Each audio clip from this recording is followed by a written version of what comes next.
Today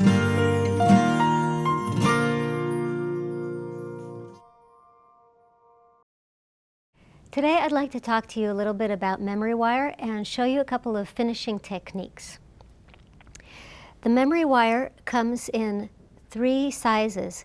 This is the necklace size, this is the bracelet size, and you have a ring size as well. It also comes in coils of 12 coils and 38 in silver and gold color. Now, for the memory wire, you only want to use one kind of shear. These are memory shears, and the memory wire is a very hard kind of wire. In fact, it gets its name, memory wire, because of the fact that it really keeps its shape. It has a memory.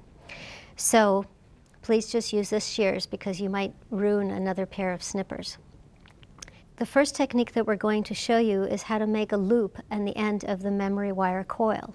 And the reason for this is if you'd like to hang a tassel on the end, this is a good technique to use. So we're going to be using the round nose pliers, and just simply, if you want a little bit of a roundness here, you just use these pliers, grip the end, and just turn like this. And that's it, you're done. It's a really easy finishing technique.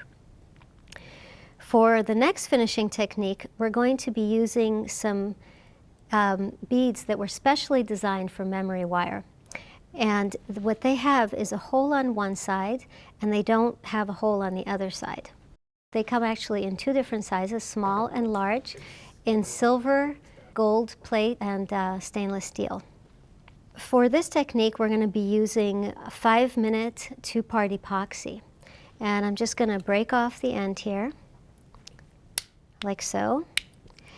And you just want to evenly press on the syringe from both sides and get out an equal amount. I like to keep my glue standing upright like this too, so it doesn't pour out. The nice thing is that these 2 parts don't really turn into a sticky glue until you mix them together. So I'm going to go ahead and really mix them well. You want to make sure they're really mixed in, like so. And after this, what I'm going to do is I'm actually going to use the end of the memory wire itself to scoop up the glue, because that is really what fits into the hole of the bead well. So I find the hole here, and then just gently move the glue in. And you just kind of want to go in and out for a little while like this until you have some glue inside. It doesn't take a whole lot, really. Just like that. Okay, and now what you're going to want to do is get a little handy wipe, and you're going to want to wipe this going in this direction, because if you wipe in the other direction, your bead is going to fall off. So you just want to take the excess glue off like this, and then just find some place that you can prop the bracelet on like this so that your finding can dry for 5 minutes. Of course, you string on your beads and put on your other bead cap at the other end.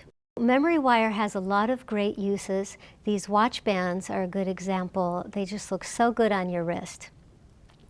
Thank you for joining us at the Fire Mountain Gems and Beads studio. My name is Arbel, and happy beading!